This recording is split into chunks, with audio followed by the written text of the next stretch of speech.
Politics और crime का nexus कोई नई बात नहीं है।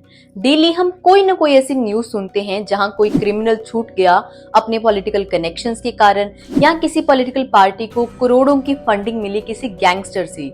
लेकिन किसी भी डेमोक्रेसी के लिए सबसे डेंजरस है जब ये क्रिमिनल्स ही पॉलिटिशियंस बनते हैं।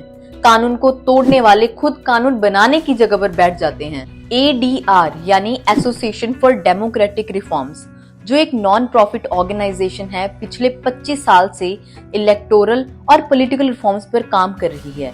इसकी एक रीसेंट रिपोर्ट के according total 514 sitting Lok Sabha MPs में से 225 यानी 44% ऐसे हैं जिनके खिलाफ मल्टीपल क्रिमिनल केसेस पेंडिंग है। इन 225 में से 29% ऐसे हैं जिनके खिलाफ सीरियस क्रिमिनल चार्जेस हैं, जैसे murder, rape, attempt to murder, criminal disharmony, kidnapping etcetera.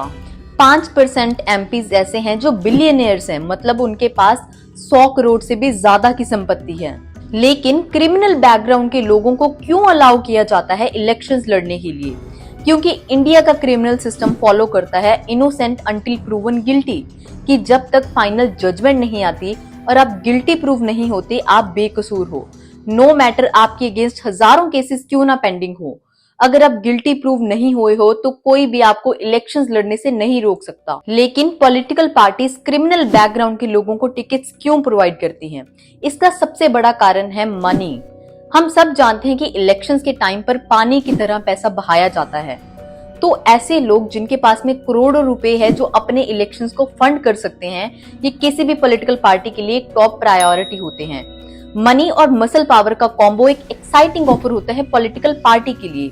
Even ADR की रिपोर्ट के अकॉर्डिंग क्रिमिनल बैकग्राउंड के लोगों के 3 गुना ज्यादा चांस होते हैं जीतने के देन अ नॉर्मल कैंडिडेट। और सोचने वाली बात यह है कि अगर कोई करोड़ों रुपए लगाकर इलेक्शंस जीतता है तो वो पावर में आने के बाद सबसे पहले अपने पैसे को रिकवर करेगा या अपने रिटर्न ऑन इन्वेस्टमेंट की सोचेगा।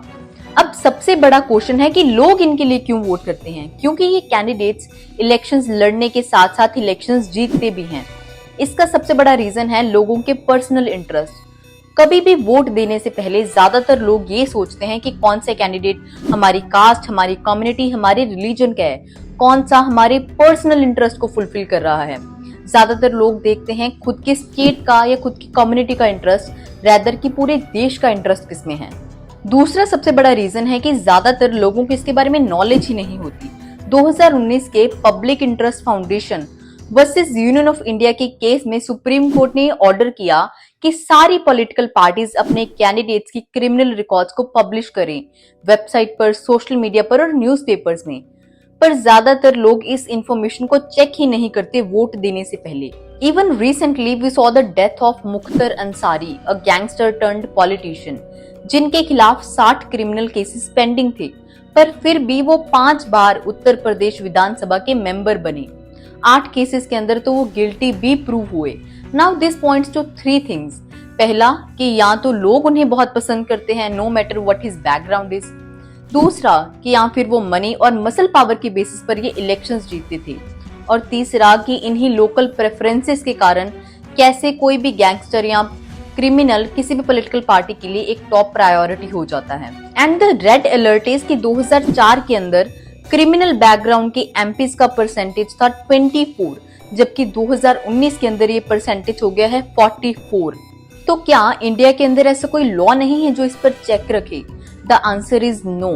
हमारा कॉन्स्टिट्यूशन क्लियरली कोई क्राइटेरिया मेंशन नहीं करता है इन कैंडिडेट्स को डिस्क्वालीफाई करने का। लेकिन रिप्रेजेंटेशन ऑफ पीपल एक्ट 1951 ऐसे कुछ क्राइटेरियाज की बात करता है।